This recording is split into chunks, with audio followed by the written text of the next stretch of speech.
Somewhere at the bottom of the Pacific Ocean, there is a giant stone disk, taller than a man, lost underwater generations ago. No living person has ever seen it. And on a small island nearby, it still belongs to someone, and it can still buy things. That is not a myth. It's money, real money, that has been spent and inherited and traded for 100 years, without anyone ever laying eyes on it.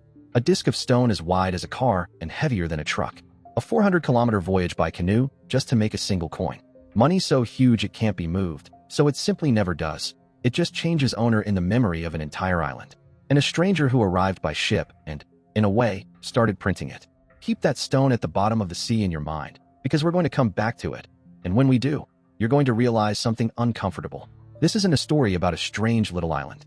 It's a story about the money in your pocket right now. This is the island where money weighs 4 tons.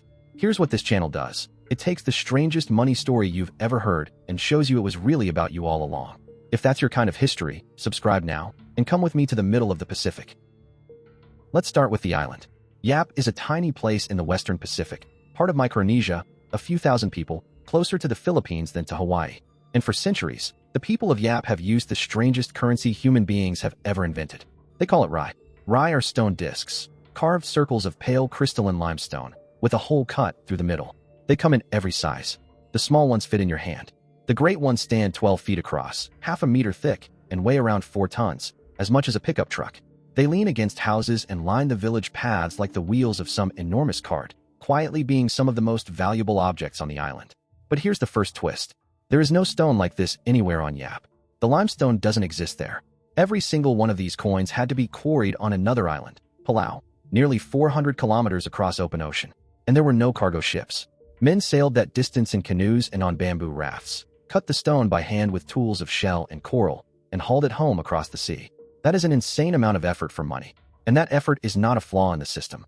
As you're about to see, it's the whole point. So how do you spend a 4-ton coin? You'd think the answer is, very carefully, with a lot of men and some very strong rope. But the people of Yap worked out something far more elegant. You don't move it at all. When a big rai changes hands, to seal a marriage, settle a debt, by land, the stone usually stays exactly where it is. It might sit in the same spot for 100 years, through a dozen owners. What changes is simply this. Everyone agrees, out loud, that it now belongs to someone new. The whole community remembers. That's it. That's the transaction. Think about what that actually is. There's no bank, no paperwork, no vault. The ownership of every stone lives in the shared memory of the island. A spoken record of who gave what to whom, passed down and kept current by everyone at once. It is a public ledger. A distributed ledger, if you like, a record of every account, held not in one place, but in all of them, centuries before Silicon Valley thought it had invented that idea. And it's a beautiful system. You can't steal a rai. Where would you take 4 tons of rock? You can't fake one. The entire island already knows who owns it. The money doesn't need a guard, because the money is really just an agreement, and you cannot break into an agreement. Which brings us back to that stone at the bottom of the sea. As the islanders tell it, generations ago a crew was bringing an especially large rai back from Palau when a storm hit. To save their lives, they let the stone go, and it sank into deep water, gone forever. But when they got home, they told everyone how magnificent it had been, and the island made a decision that tells you everything about money. They agreed, the stone still exists. It's just underwater. It still belongs to the family that paid for it, and it can still be spent. And so it was, for over 100 years. A fortune no one had ever seen, sitting on the sea floor, passed down through a family like any other inheritance. Now, here's the problem with that number. The value of a stone that no one can move, that no one has even seen. If you can't touch it, can't lift it, can't ever actually get it, in what possible sense is it worth anything? And the honest answer is the whole secret of this video. It's worth something for exactly the same reason every piece of money you've ever held is worth something. Because everyone agrees it is. That's it. That's all money has ever been. Not the paper, not the metal, not the stone. Those are just tokens. The real money is the shared agreement about who owns what. The rai at the bottom of the sea isn't a primitive mistake. It might be the most honest money in the world, because it's the only money that doesn't bother pretending to be anything more than a story everyone decided to believe. But if money is just an agreement about value, what happens when someone finds a way to cheat the effort? Every currency in history has faced that question. And in the 1870s, Yap met the man who asked it. His name was David O'Keefe, an Irishman who, as the story is often told, washed up shipwrecked on Yap and was nursed back to health. He saw an opportunity. The islanders wanted rai. Rai was brutally hard to make.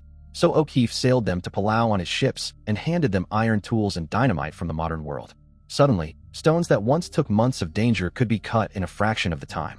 O'Keefe traded the stones for coconut and sea cucumber, grew rich, and lived like a king on his own little island. He thought he'd found free money.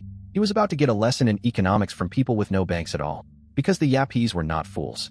They looked at O'Keefe's easy, iron-cut stones, quarried with no real hardship, no voyage that cost lives, and they decided those stones were worth less. Arai's value was never just its size. It was its story, the danger, the distance, the human cost. Strip out the effort, and you strip out the worth. The old stones stayed precious. The new, easy ones were marked down. It is, when you think about it, the Yap version of the oldest lesson in money. When it becomes too easy to make, it's worth less. They understood inflation without ever needing the word. Now, you might be smiling at all this. Stones on the seafloor. Wealth that's just a rumor everyone agrees to respect. How charming. How primitive. Except one of the greatest economists of the 20th century, Milton Friedman, looked at Yap and saw something that wiped the smile off his face. He saw us. In the 1930s, France got nervous that the United States might come off the gold standard and asked for some of its money to be paid in gold. So the Federal Reserve in New York went down to its vault and moved nothing. They simply took the gold bars France was owed, put a label on them marking them as French, and left them sitting on the exact same shelf. Not one bar went anywhere. And yet the newspapers reported that America had lost gold and France had gained it, and people worried about the strength of the dollar over some drawers that had been relabeled in a basement. Friedman's point was devastatingly simple. The Federal Reserve, marking gold it would never move, and the islanders of Yap, trading a stone at the bottom of the sea, they are doing the exact same thing. Both are keeping a shared record of who owns a valuable thing that stays put and nobody really needs to see. We are not more sophisticated than Yap. We just have better costumes for the same idea. So let's come back, one last time, to that stone at the bottom of the sea, and ask the uncomfortable question I promised you. Look at your bank account. There is no room somewhere with your money in it.